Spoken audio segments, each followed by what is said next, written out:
There's a lot of money out there, desperately looking for yield. But at some point, reality does matter. I see lots of opportunity on the table in front of me, I guess is the bottom line.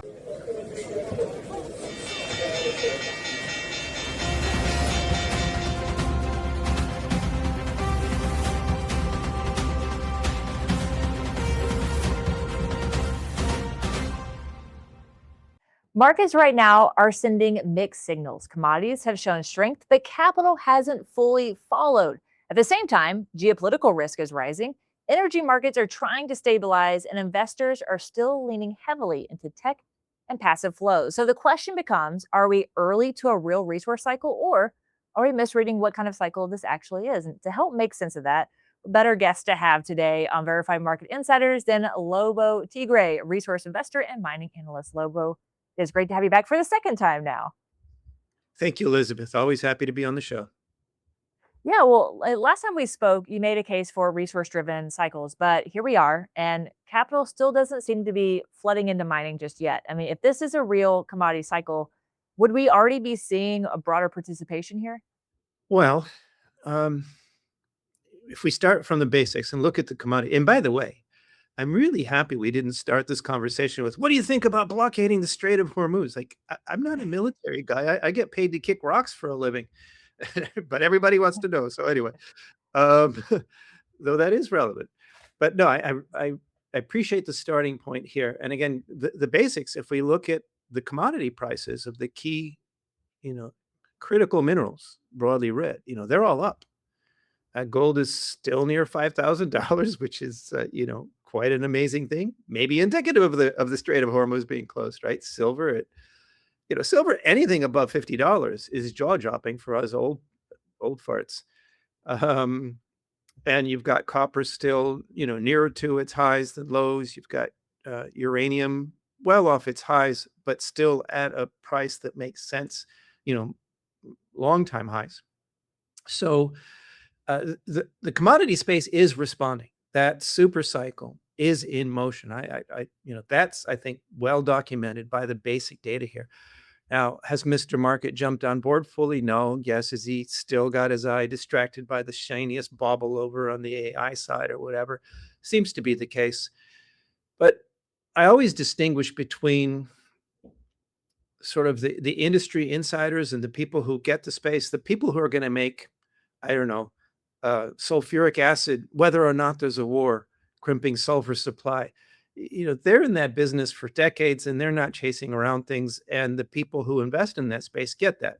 And then there's I call it the momentum chasing pool of capital that sloshes around the markets, chasing whatever is hot today, whether that's pot stocks, in the day, or cryptos, or whatever it might be.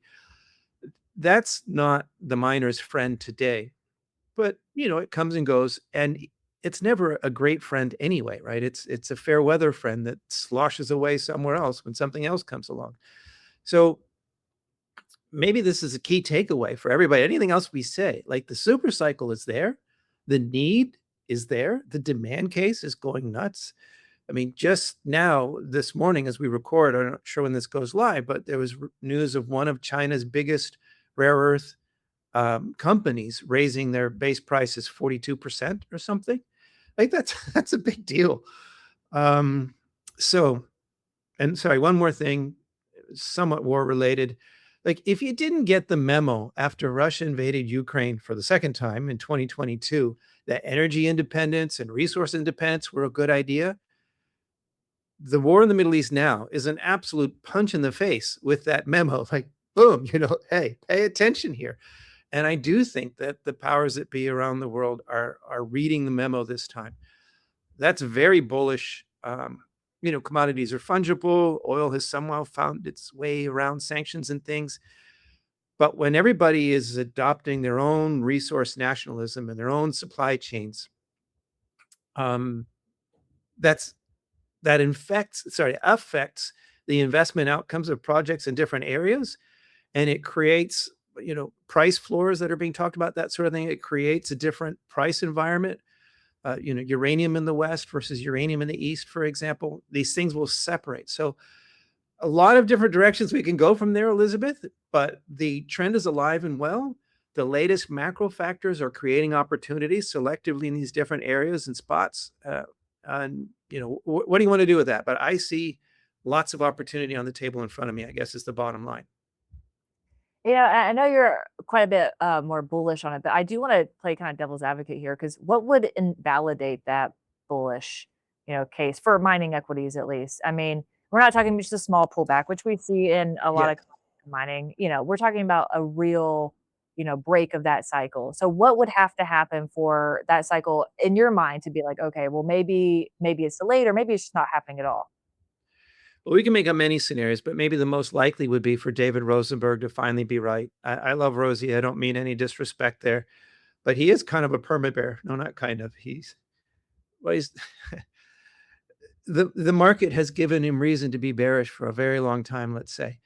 But let's say Mhm. he's finally right. Let's say the oil shock actually does put the world into a global economic downturn, and the US is not spared. A massive recession, if not depression, should be deflationary, and that would affect commodities. Demand destruction. Yeah, I mean, I started my case by saying the demand is going nuts and the supply remains constrained, at least for my favorite minerals. Not all of them, but the ones I'm bullish on, I still see supply constraints. And if the demand goes away, then yes, the market could come into balance and even go the other way. And the argument is to steelman that this is a major oil shock. We know what happened in the 1970s, so that seems credible to me. On the other hand, we had wartime levels of spending, not just in the U.S. before the war. Trillions and trillions of big beautiful bills and other things, and Europe rearming. All these things highly inflationary because the money printer's going burr and overdrive, and that was before the oil shock. So I would caution the bears to not underestimate fiscal dominance, as Lynn Alden would put it, or global liquidity, as Michael Howell would put it. Pick your moniker.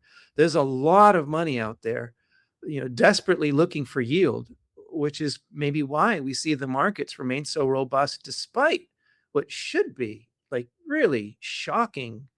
Um, I mean, the Strait of Hormuz being closed was like this nightmare scenario people talked about for years that would send everything into a tizzy. Well, here we are.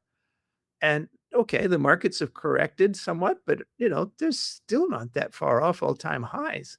And I think that's due to the money printers. And the powers that be have established that no fault of their own is every reason to send people, $1,000 stimmy checks and all that sort of thing.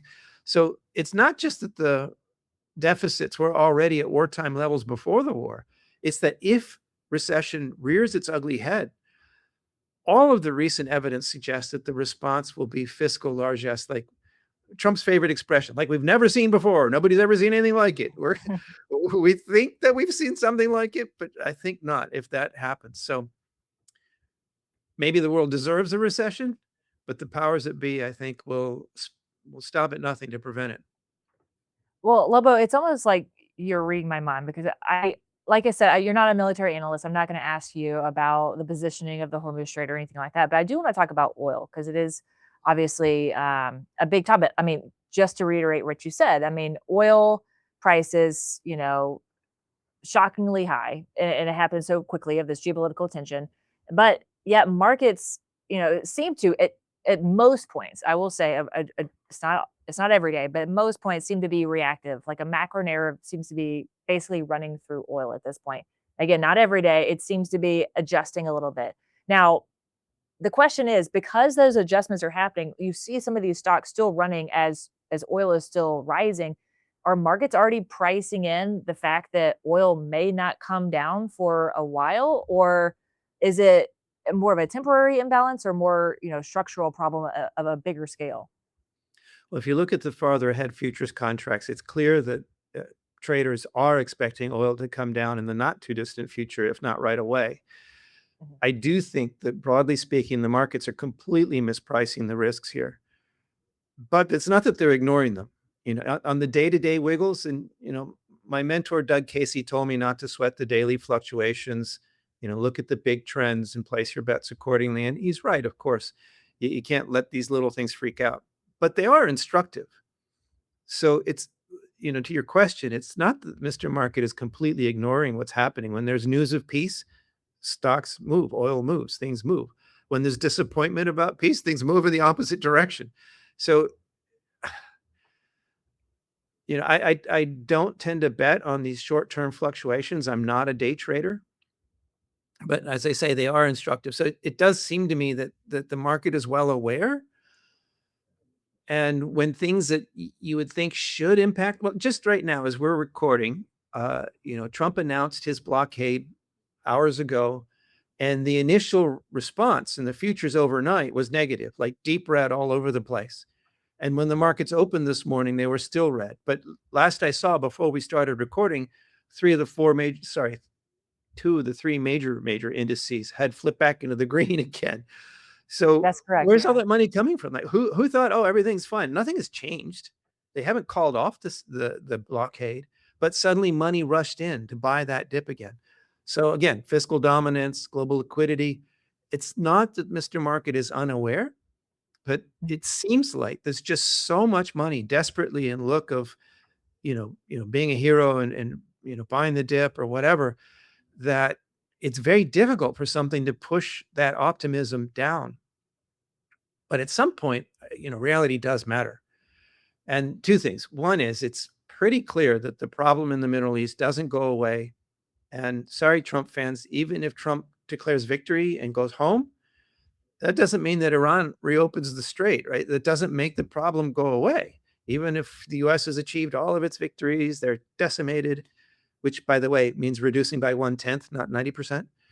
Um, that doesn't solve the problem. And that is, the other side gets a vote on this. So I think this is something that is still going to have consequences that have yet to be priced in. And then the other side is like, even if it is solved, the time it will take to get back to normal is huge. I'm not the first one. Other people have said, like, just think about how long it took to recover from one single ship blocking the Suez Canal when the Evergreen turned sideways, right? Months. And now look at what's happened in the Strait of Hormuz. Like, this will take a long time to normalize.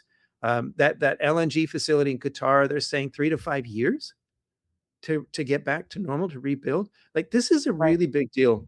So I'm sorry to go on too long. Oil price No. question is, I'm actually very bullish. All of these things are actually very bullish for the price of oil, Hmm.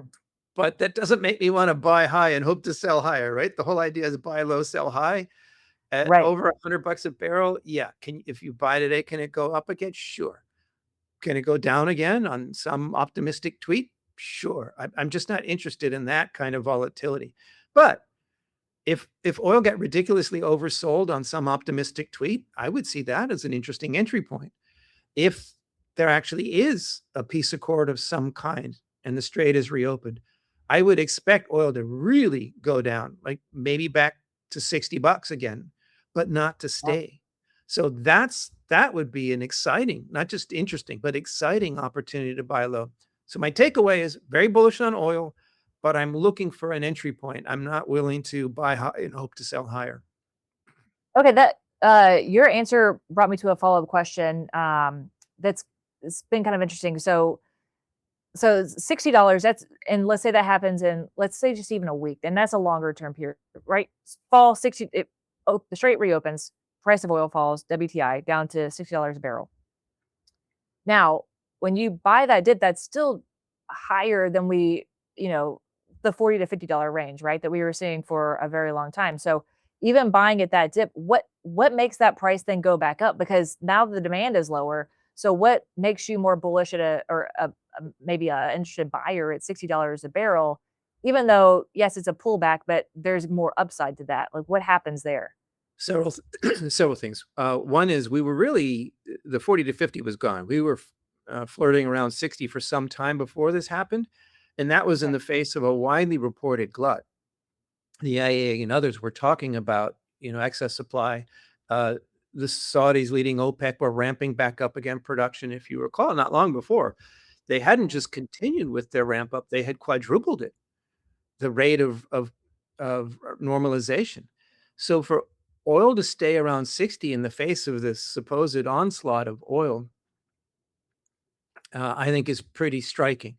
And so, no, I don't think 40 to 50 is likely. If we were to go down that low, I would see it as a completely unsustainable gift from Mr. Market, like a total overreaction. I would want to buy with both hands, or in the case of a wolf, all four paws. Maybe have a garage sale, sell some blood. I really think that that would be a wrong-headed overreaction to be um, enjoyed by courageous contrarians. But to your question, the SPR withdrawals that have been done in response to the war, as soon as that's over, if there's a price drop, the more rational players would try to refill their SPRs. So in the same way, there was instant supply in response, not enough, but there was some supply response to the war. I think there's actually a demand response to the end of the war, because what if it flares up again and you drained your SPR? It's supposed to be there, except in the United States, not for political purposes. It's supposed to be there for strategic purposes in case of something like what's actually happened, right? Right. So I think there's an argument to be made of instant demand from that going into reverse after the war. Also, to our previous question, if there is a major economic slowdown and there is demand destruction, okay, then maybe we have to look at a rebalancing there. But you can also see sort of the opposite. Like, remember after the COVID lockdowns, there was revenge travel and all that. Mhm. I could see people saying, "Yay, the war is over, so I'm back on vacation. I'm going back to Dubai or whatever," right? Right. I'm not gonna make a prediction there. I don't know the future. But I think it is dangerous to assume there will be enough supply to come back quickly. I think there are reasons to think there will be demand rebound after the war as people think, "Oh, yeah, the coast is clear. I can go back to traveling and building and investing again," that sort of thing. We'll have to see. But at the end of the day, I think the situation we had before the war should be seen as likely less than what we have after the war. Like, whatever fluctuations that, it'll go up and down and it'll settle at a new normal afterwards. I expect that to be higher than what it was before for years, simply because of the time it will take to repair all the harm that's already been done and is still being done as you and I speak. So that brings me to my next question. Is that long-term impact for a consumer at the gas station then? I think so. And, depending on what you mean by longer term, I'm aware of Doomberg's well argued thesis there. And I suspect he's probably right that the world needs to be thinking about barrels of oil equivalent and not just barrels of oil. That makes Mhm. sense to me. But that is a very long term outlook. For Sure. me, as a speculator, my usual investment outlook is a year or two, 2 years. Okay. Um, and in that time frame, I don't see the world shifting to barrels of oil equivalent quickly. I think supply really takes time to catch up. And again, don't forget the money printing. That hasn't gone away. In my view, that's not a variable. It's not, will there be, is how much will there be? That seems to be forgotten with everything that's going on now. The narrative that definitely will lead us back to, I'm sure, further discussions.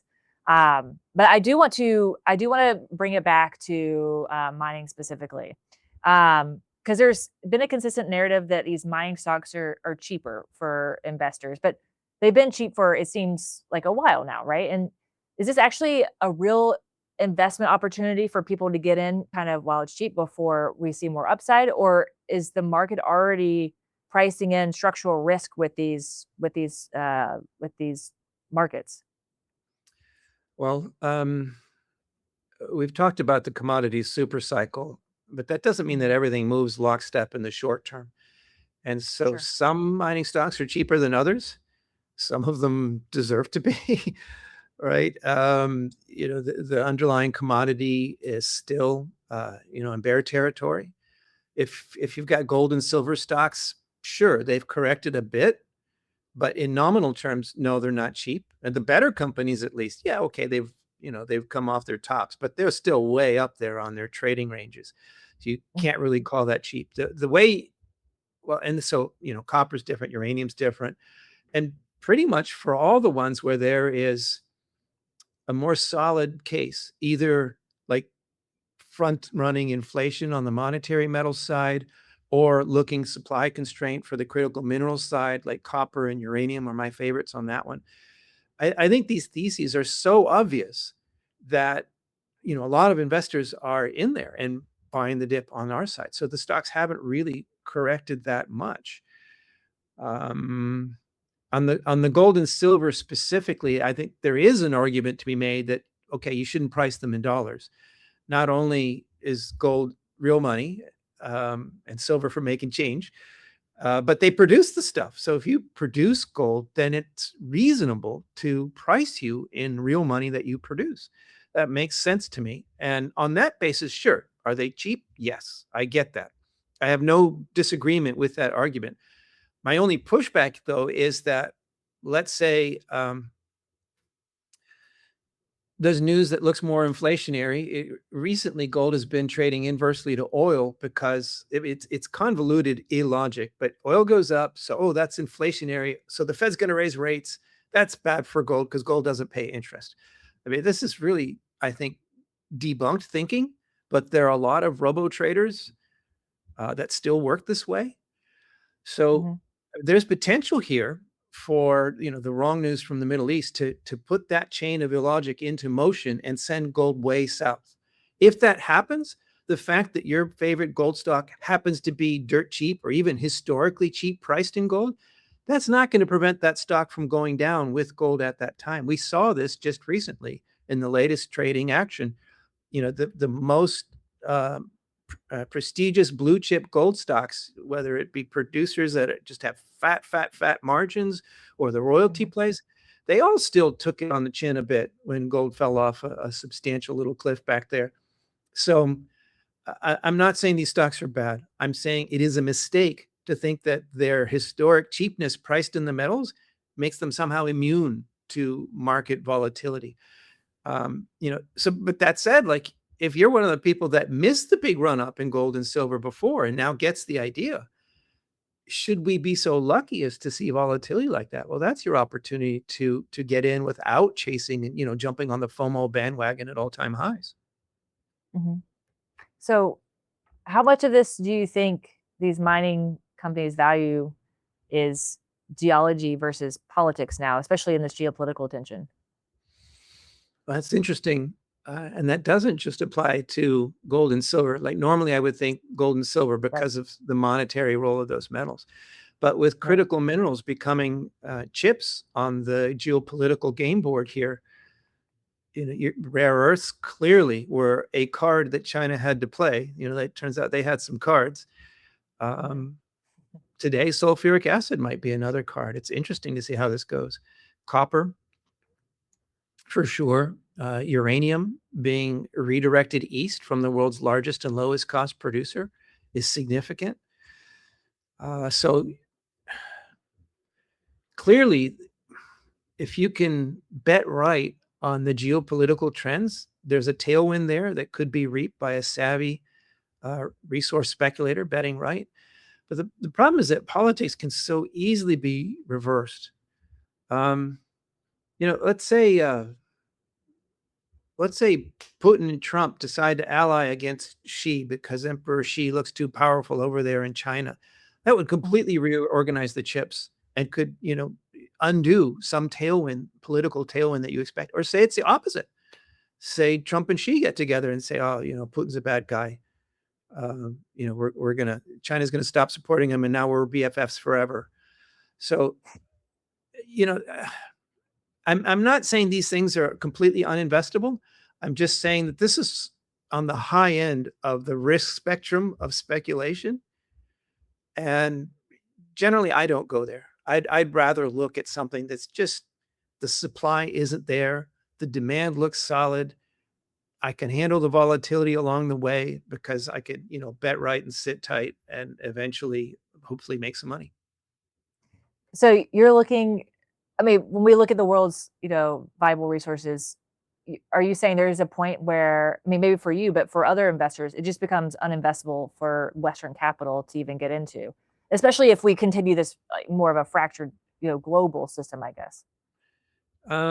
Yeah, let's not get too far in the weeds there. We can get lost. Let's look at rare earths, for example. I don't Okay. own any rare earth place right now. And it's not that I don't get that the prices are higher, and as we just discussed earlier, that they're subject to torque higher. Sure. But I remember very well the original rare earth squeeze. Was it like 15 years ago plus now? Mhm. We actually made some money on that one back in my Casey days. Um, but that was political fiat. It's not suddenly there weren't any more rare earths or that some big mine, major mine, and one mine can make a big difference for a small little oddball metal.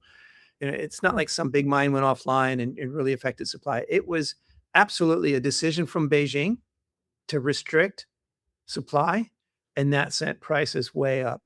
And we benefited from that. And I don't remember. It's long enough ago that I don't remember the results, but I remember we made some big money, and I remember we took the money off the table because of this issue that you're bringing up. It didn't go up because there was a structural supply constraint. It went up by political fiat, and who knew how long that would last? And by the way, they did roll those back, and prices did come crashing down. And okay, now they're they're back up again. And the conflict with the U.S. seems pretty durable. Like maybe this is a more durable trend this time. But the principal occupant of the White House is nothing if not unpredictable. I think even his biggest supporters would agree with me that he relishes in surprising people and doing the unexpected. So there's just no way to calculate that. This isn't something you can put in a model, and therefore, I'm completely out of that speculative marketplace, and people have made a Mhm. lot of money that I didn't make, and it's okay. I just I don't know. I sometimes joke that I'm a mutant. I don't feel FOMO. The fact that somebody else made money in that space and I didn't doesn't make me feel bad in any way at all. I'd rather bet on what I think I understand and try to be consistently right rather than chase after something that looks interesting, but I just actually, if I listen to myself, I don't claim to be a Warren Buffett or anything like that, but this is sort of the thing that he would say. Like he understood See's candy, right? Or Coca-Cola. And so he was willing to be an owner of those businesses. And maybe that's sort of what I'm saying here. I'm not poo-pooing anybody else's investment thesis or idea. I'm just saying I'm happy to stick with something I understand. Like there's not enough copper. There's not gonna be enough copper for many years. Like the massive investment that's needed, even without AI or electric cars, is baked in the cake. That Right. makes me comfortable investing there. Okay, so copper, let's talk about that for a little bit. I know it's a favorite of yours. So, copper isn't going to be there for a while because the demand is high and the supply is low, or is it something else there? Well, it is a critical mineral, and we've seen copper prices, spot prices, jerked around by tweets and retweets and untweets and that sort of thing in recent times. So there is volatility in that space that's somewhat frustrating. But the bigger picture here is that the kind of copper mine that's big enough to matter, these big billion ton deposits or multi-billion ton deposits, they're quite rare. Um, and it's in the underinvestment in exploring for these things has been going on for a very long time. And even if that turns around, or even let's say it has turned around already, that 2025 was a wake up call, critical minerals, and everybody started exploring. It takes years and years and years to find and prove one of these things up, and then to permit it. If you've got some small high grade gold mine, you can get a lot of money out of the ground with a relatively small impact on the environment. But these big copper mines, the ones that are big enough to matter, that's the kind of thing that turns a whole mountain range into a valley.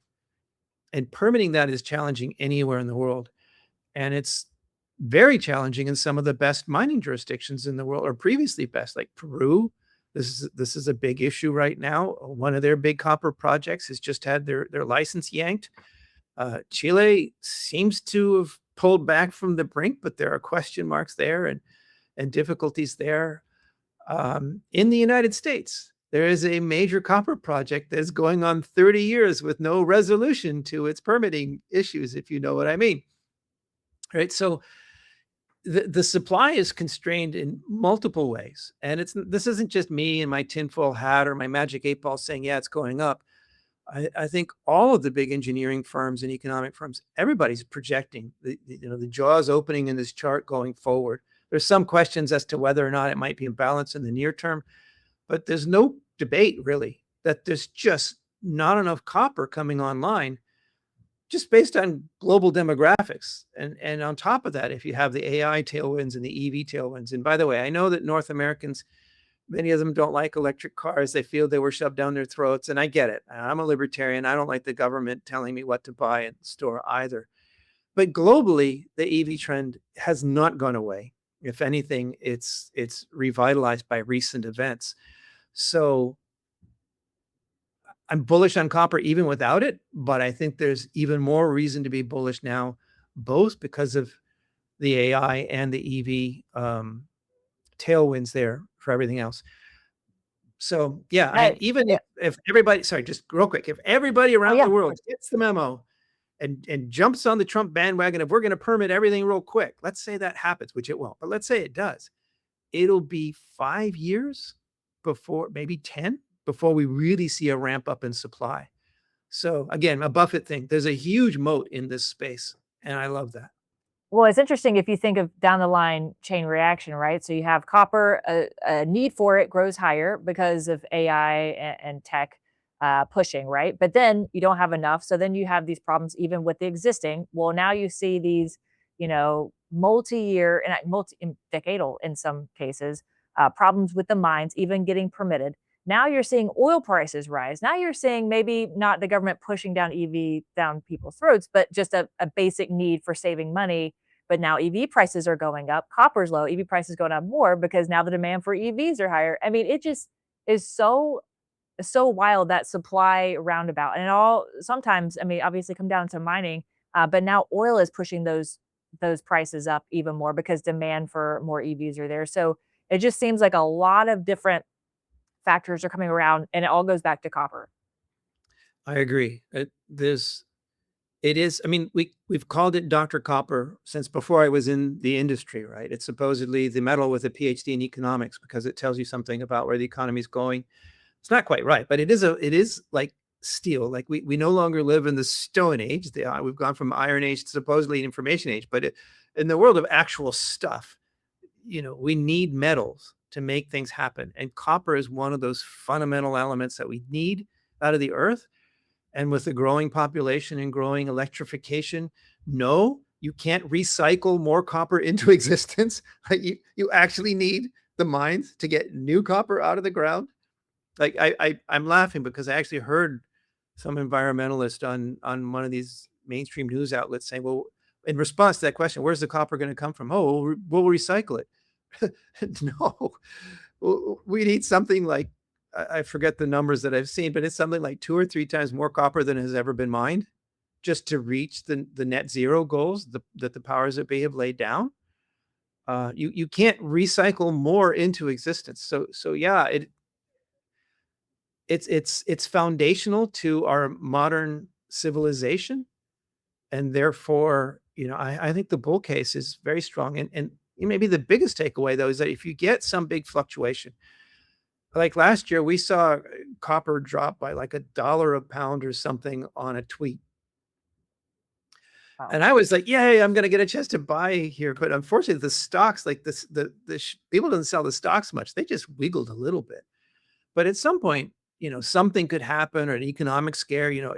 If there's a growing fear of economic recession or even depression because of the war, that should actually push copper prices down. I mean, it would be a reasonable forward-looking statement to consider lower copper prices because it's Dr. Copper and the economy looks scary.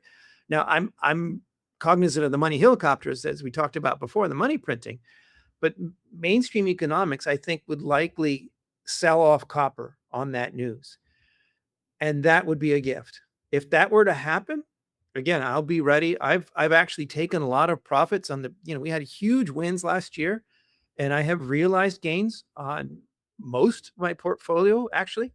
So I have a very large war chest right now of cash looking to deploy exactly into opportunities like this. I'm I'm not hoping for bad news, But I'm hoping that if there is bad news, it creates this buying opportunity, and I will be loaded for bear market to take advantage of it. All right, Lobo. Well, thank you so much for talking with us today. That's a good place to end for now because I have again so many questions, and time will tell, right? I mean, then hopefully you'll come back on with us, and a couple of months from now, we'll probably be talking about another commodity completely differently. But copper always seems to be kind of the basis of everything. So very interested to see what happens in the next several months from now. But Lobo, for people who are watching Verified Market Insiders, where can they find you? Well, independentspeculator.com. The easy sell there is that I have a free weekly letter, and if you are interested in the way I think in generalizing these ideas or specific, when I'm looking to buy certain commodities, people pay me to know what stocks I pick. That's separate. But on the free letter, I tell you, I give away my macro for free, and that's an easy way to try it out. Awesome. Well, thank you so much, Lobo. And if you liked this episode, make sure you like and subscribe below. We'd love to have more subscribers. We have amazing guests. This is Lobo's second time. Hopefully, we'll have him on again, but some amazing guests coming up. So, thank you, Lobo, for your time. I really appreciate it. Thank you, Elizabeth.